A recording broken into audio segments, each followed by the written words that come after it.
Whilst the foot was thus sharply engaged in the main battle, on the flank Pompey's horse rode up confidently and opened their ranks very wide, that they might surround the right wing of Caesar. But before they engaged, Caesar's cohorts rushed out and attacked them, and did not dart their javelins at distance, nor strike at the thighs and legs, as they usually did in close combat, but aimed at their faces. For thus Caesar had instructed them in hopes that young gentlemen, who had not known much of battles and wounds, but came wearing their hair long, in the flower of their age and height of their beauty, would be more apprehensive of such blows, and not care for hazarding both a danger at present and a blemish for the future. And so it proved, for they were so far from bearing the stroke of the javelins, that they could not stand the sight of them, but turned about, and covered their faces to secure them. Once in disorder, presently they turned about to fly, and so most shamefully ruined all. For those who had not beat them back, at once outflanked the infantry, and falling on the rear, cut them to pieces.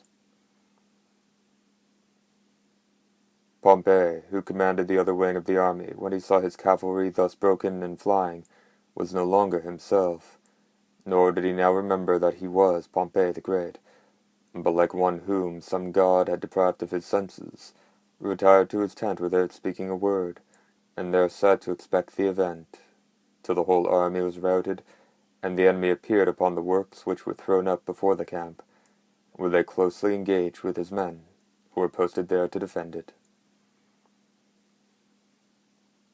Then first he seemed to have recovered his senses, and uttering, it is said, only these words, "What?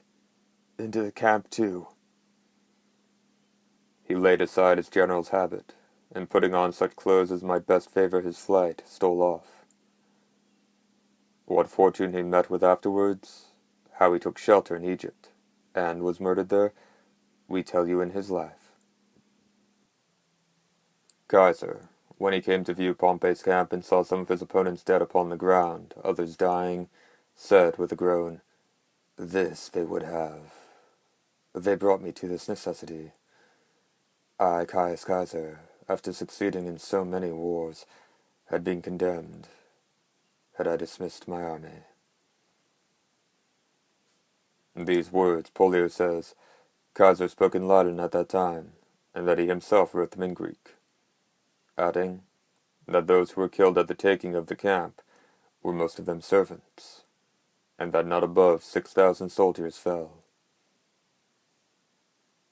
Caesar incorporated most of the foot whom he took prisoners, with his own legions, and gave a free pardon to many of the distinguished persons, and, amongst the rest, to Brutus, who afterwards killed him. He did not immediately appear after the battle was over, which put Caesar, it is said, into great anxiety for him, nor was his pleasure less when he saw him present himself alive. There were many prodigies that foreshadowed this victory, but the most remarkable that we are told of was that at Tralles. In the Temple of Victory stood Caesar's statue. The ground on which it stood was naturally hard and solid.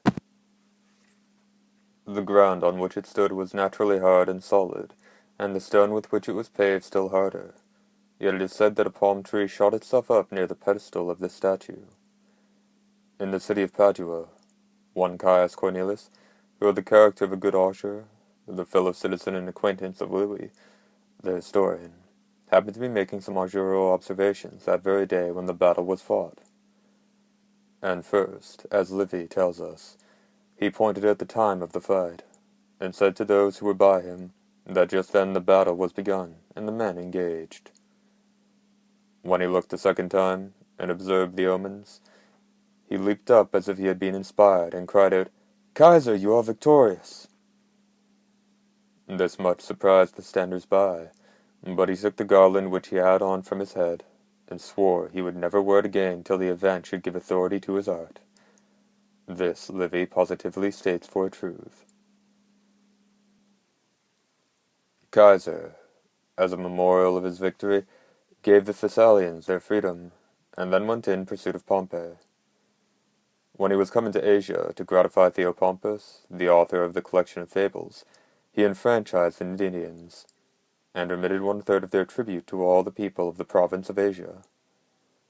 When he came to Alexandria, where Pompey was already murdered, he would not look upon Theodotus, who presented him with his head, but taking only his signet, shed tears. Those of Pompey's friends who had been arrested by the king of Egypt, as they were wandering in those parts, he relieved, and offered them his own friendship. In his letter to his friends at Rome, he told them that the greatest and most signal pleasure his victory had given him was to be able continually to save the lives of fellow citizens who had fought against him. As to the war in Egypt, some say it was at once dangerous and dishonorable, and no ways necessary, but occasioned only by his passion for Cleopatra. Others blame the ministers of the king, and especially the eunuch Pothinus, who was the chief favorite, and had lately killed Pompey, who had banished Cleopatra, and was now secretly plotting Caesar's destruction. To prevent which Caesar from that time began to sit upon whole nights, under pretense of drinking, for the security of his person. While openly he was intolerable in his affronts to Caesar, both by his words and actions. For when Caesar's soldiers had musty and unwholesome corn measured out to them, Pothinus told them they must be content with it, since they were fed at another's cost. He ordered that his table should be served with wooden and earthen dishes, and said Caesar had carried off all the gold and silver plate under pretense of arrears of debt. For the present king's father owed Caesar 1,750 myriads of money. Caesar had formerly remitted to his children the rest, but thought fit to demand 1,000 myriads at that time to maintain his army. Pothinus told him that he had better go now and attend to his other affairs of greater consequence, and that he should receive his money at another time with thanks. Caesar replied that he did not want Egyptians to be his counselors, and soon after privately sent for Cleopatra from her retirement.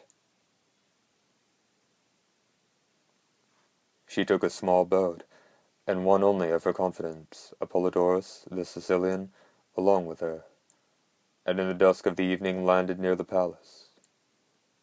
She was at a loss how to get in undiscovered, till she thought of putting herself in the coverlet of a bed and lying at length, whilst Apollodorus tied up the bedding and carried it on his back through the gates to Caesar's apartment.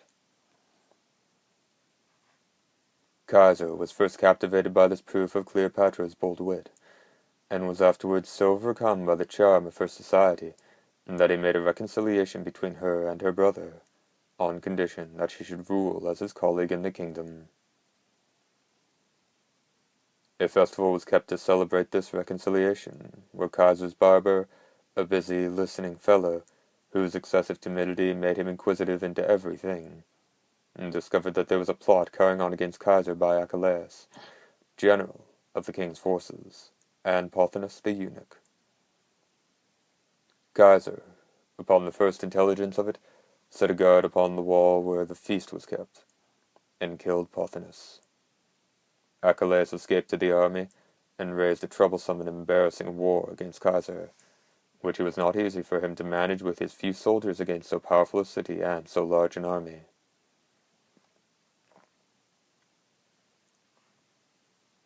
The first difficulty he met with was want of water, for the enemies had turned the canals. Another was, when the enemy endeavored to cut off his communication by sea, he was forced to divert that danger by setting fire to his own ships, which, after burning the docks, then spread on and destroyed the great library. A third was, when an engagement near Pharos, he leaped from the mole into a small boat, to assist his soldiers who were in danger, and when the Egyptians pressed him on every side, he threw himself into the sea, and with much difficulty swam off. This was the time when, according to the story, he had a number of manuscripts in his hand, which, though he was continually darted at, and forced to keep his head often under water, yet he did not let go, but held them up safe from wetting in one hand, whilst he swam with the other. His boat, in the meantime, was quickly sunk, At last the king having gone off to Achilles and his party, Kaiser engaged and conquered them. Many fell in that battle, and the king himself was never seen after.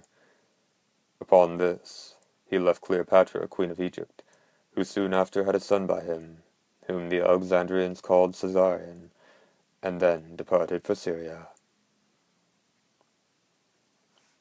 Thence he passed to Asia, where he heard that Domitius was beaten by Pharnaces, son of Mithridates, and had fled out of Pontus with a handful of men, and that Pharnaces pursued the victory so eagerly, that though he was already master of Bithynia and Cappadocia, he had a further design of attempting the Lesser Armenia, and was inviting all the kings and tetrarchs there to rise. Kaiser immediately marched against him with 3 legions, fought him near Zela, drove him out of Pontus, and totally defeated his army. When he gave Amantius, a friend of his at Rome, an account of this action, to express the promptness and rapidity of it, he used 3 words: I came, saw, and conquered, which in Latin having all the same cadence, carry with them a very suitable air of brevity.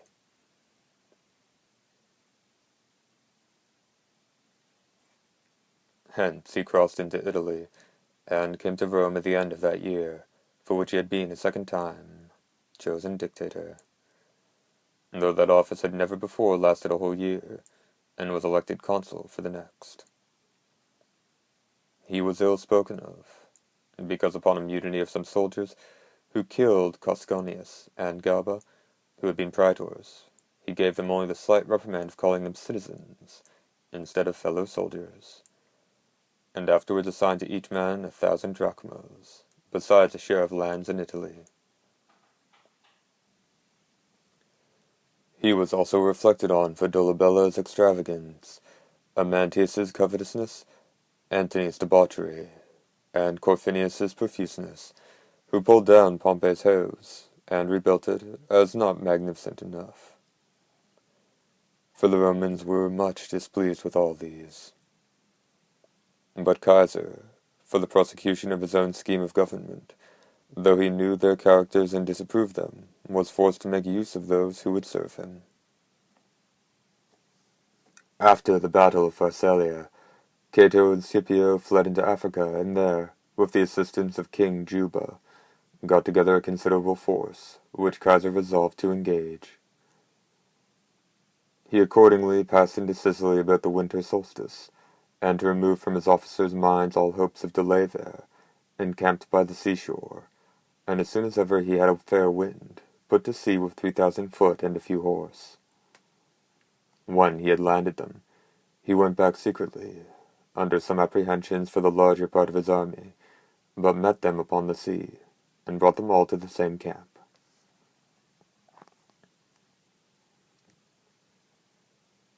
There he was informed that the enemies relied much upon an ancient oracle, that the family of the Scipio should be always victorious in Africa.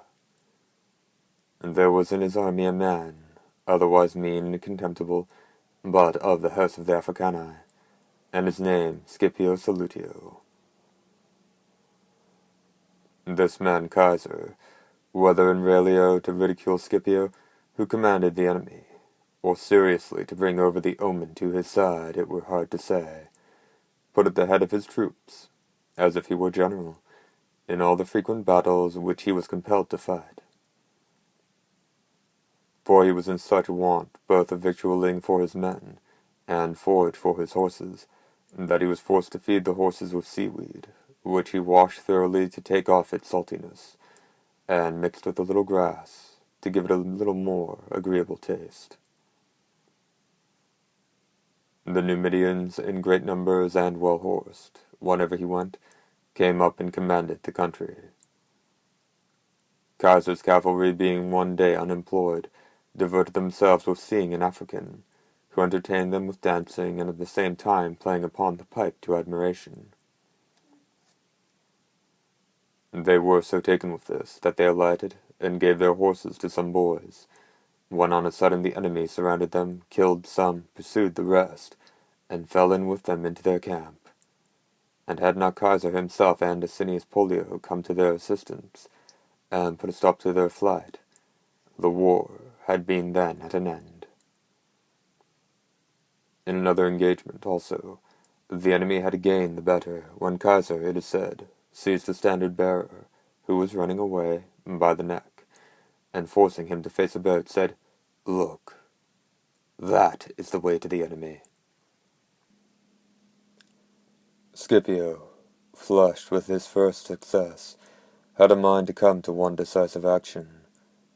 He therefore left Afranius and Juba in two distinct bodies not far distant, and marched himself towards Thapsus, where he proceeded to build a fortified camp above a lake, to serve as a center point for their operations, and also as a place of refuge.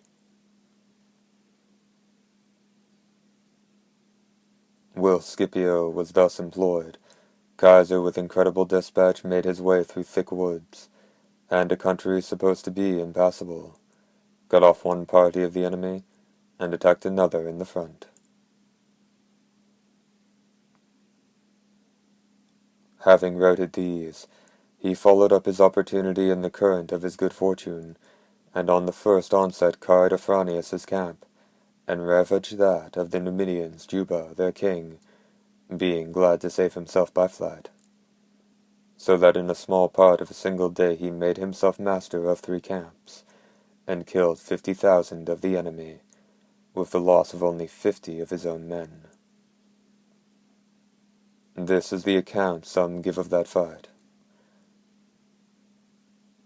Others say he was not in the action, but that he was taken with his usual distemper just as he was setting his army in order. He perceived the approaches of it, and before it had too far disordered his senses, when he was already beginning to shake under its influence, withdrew into a neighboring fort, where he reposed himself. Of the men of consular and praetorian dignity that were taken after the flight, several Kaiser put to death. Others anticipated him by killing themselves. Cato had undertaken to defend Utica, and for that reason was not in the battle.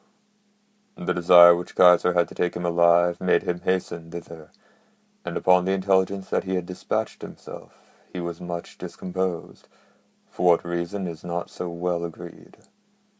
He certainly said, "Cato, I must grudge you your death, as you grudge me the honor of saving your life." Yet the discourse he wrote against Cato after his death is no great sign of his kindness, or that he was inclined to be reconciled to him. For how is it probable that he would have been tender of his life, when he was so bitter against his memory? But from his clemency to Cicero, Brutus, and many others who fought against him, it may be divined that Kaiser's book was not written so much out of animosity to Cato, as in his own vindication. Cicero had written an encomium upon Cato, and called it by his name. A composition by so great a master upon so excellent a subject was sure to be in everyone's hands. This touched Kaiser, who looked upon a panegyric on his enemy as no better than an invective against himself, and therefore he made in his Anti-Cato a collection of whatever could be said in his derogation.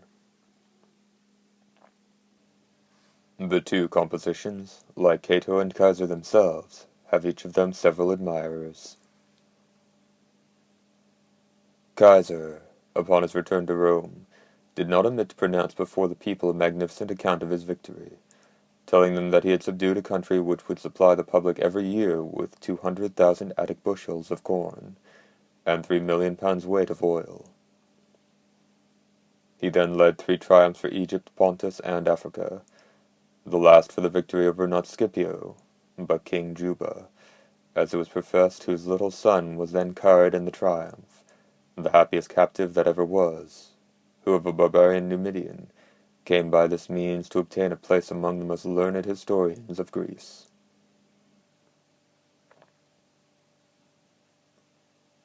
After the triumphs, he distributed rewards to his soldiers, and treated the people with feasting and shows.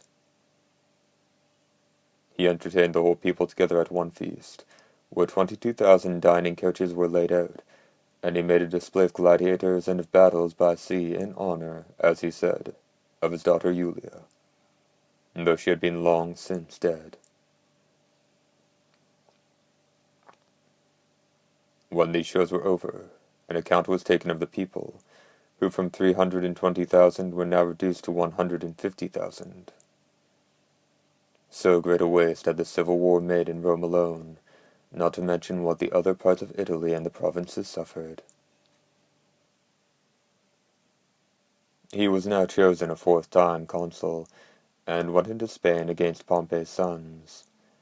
They were but young, yet had gathered together a very numerous army, and showed they had courage and conduct to command it, so that Caesar was in extreme danger.